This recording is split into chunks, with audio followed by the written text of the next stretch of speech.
vamos hacia la ciudad de Buenos Aires. Allí vamos a tomar contacto con Martín Guerrero. Muy buenas noches, que nos traerá, sin duda, a partir de su intervención, la posibilidad de conocer algunos detalles con respecto a lo que hoy está viviendo el mundo a través de esta guerra entre Ucrania, en realidad entre la Federación Rusa que invade Ucrania. Muy buenas noches, Martín.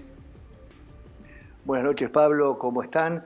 Y también, bueno, como vos bien decías, preocupados por esta situación que cada vez se empeora más y cada vez se pone mucho más difícil. Más allá de lo que nosotros podemos sentir, el dolor que le causa a cualquier humano una guerra, vinimos a ver a Eduardo Martínez, que es analista internacional, para que nos explique un poco cómo repercute toda esta serie de sanciones económicas a Rusia en la economía argentina. ¿Cómo estás, Eduardo? ¿Qué tal? ¿Qué tal? Buenas noches. Un placer recibirlos.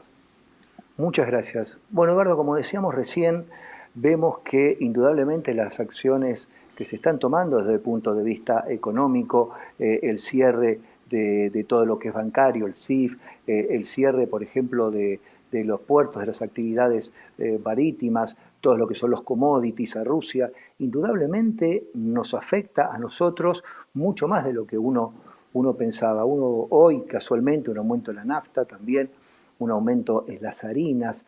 ¿Cómo es esto? ¿En qué afecta este conflicto de manera directa al bolsillo de los argentinos, Eduardo? Afecta bastante. Uno puede hacer el paralelismo como si fuera un molinete, ¿no? Es decir, hay una vía que a nosotros nos favorece porque hay mercados ucranianos y rusos que la Argentina compite muchas veces con ellos, que tiene que ver con el agro, sobre todo con cereales.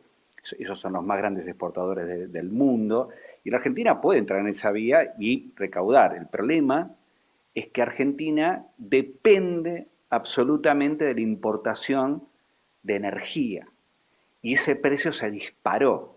Es decir, que en el mejor de los casos, lo que ganamos por algún lado, lo perdemos muchísimo por el otro. Es decir, los conflictos hoy no quedan lejos.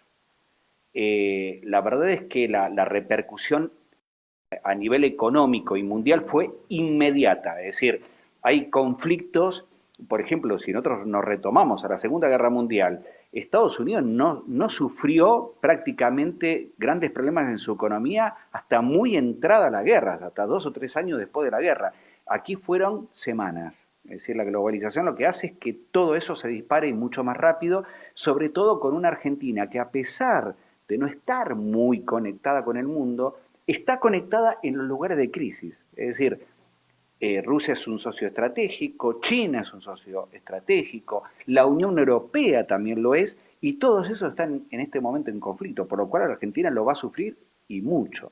Eduardo, ¿en qué quedan todos estos acuerdos que el presidente fue a trabajar a Rusia? Había dicho semanas antes del conflicto que éramos la puerta de apertura a Rusia. ¿En qué queda todo eso? Porque es el 1% del Producto Bruto Interno argentino es de Rusia. ¿En qué queda todo eso? ¿En qué está? A ver, tenemos que entender que primero la economía mundial siempre lo ha sido y más aún hoy, muy dinámica.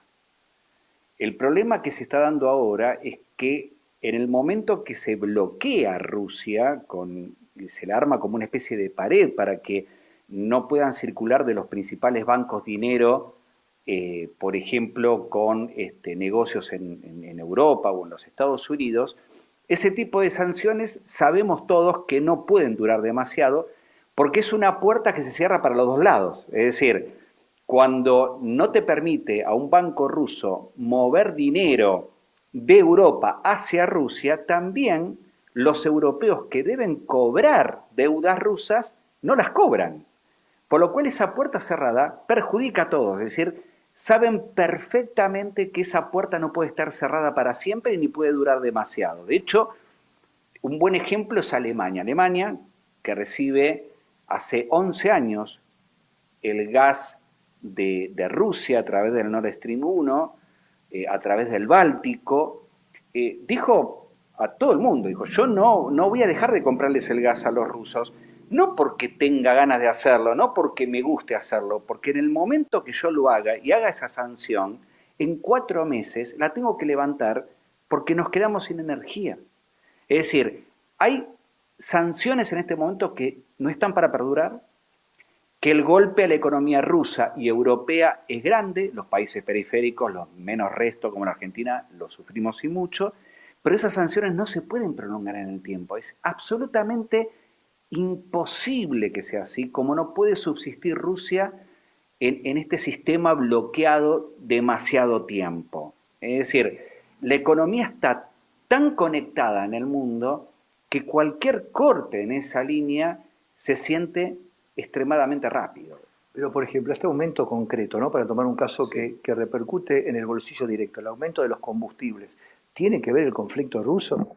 Este aumento de combustibles no, porque ya estaba previsto que iba a estar, pero ahora va a haber otro aumento el mes que viene. Es decir, esto ya ahí te demuestra que está vinculado al problema internacional. Y esto se va a prolongar si el tema no se soluciona, porque la Argentina nunca pudo terminar de resolver la posibilidad de alguna manera de bancarse a sí mismo en el tema energético. Yo recuerdo, por ejemplo, algunos escritos de la época de oro del petróleo, de la época del primer peronismo, por ejemplo, que el mismo Perón decía, nosotros no podemos tener un YPF totalmente argentino, tiene que haber capitales extranjeros porque nosotros no podemos hacerlo solo. Es decir, esto es un problema que tenemos hace 80 años y que hoy lo suplimos comprando energía o permitiéndole a compañías extranjeras que exploten en nuestro país. Dependemos mucho de lo extranjero y en este momento ese precio aumentó de una forma exorbitante, de 90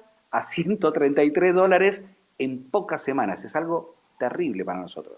O sea, pero para ir más o menos redondeando un poco el tema, o sea que sí o sí esto nos va a influir los combustibles, por ejemplo, en la industria pesquera, si cierran el puerto de Rusia y yo tengo un barco pesquero, no puedo descargar mi mercadería ahí, y en otra serie de cosas más. O sea que a medida que el conflicto se vaya agudizando, esto va a ir degradando la economía argentina de manera directa. Absolutamente.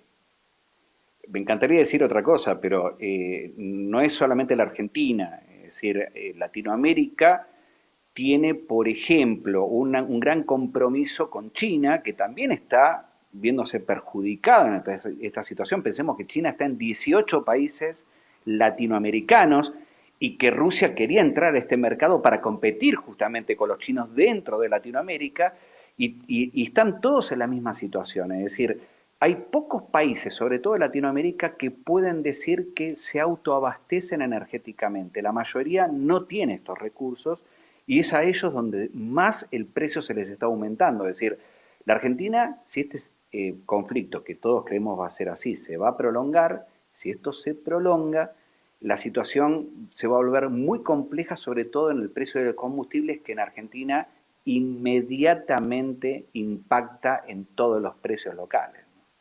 Muy bien, chicos, esto es más o menos lo que nos contaba Eduardo de lo que es el panorama internacional, en cómo repercute directamente en los bolsillos de los argentinos, un conflicto que parece estar muy lejos, pero a la vez está muy cerca, pues lo terminamos pagando todos. No sé si en el piso quieren agregar alguna pregunta. No, perfecto, Martín, muy claro en este caso el analista, porque él dice, no, me encantaría decir otra cosa, pero bueno, hay que ser reales, ¿no? Con lo que puede llegar a pasar. Así que el agradecimiento de parte de nosotros hacia él y bueno, muchas gracias por el móvil allí en el lugar.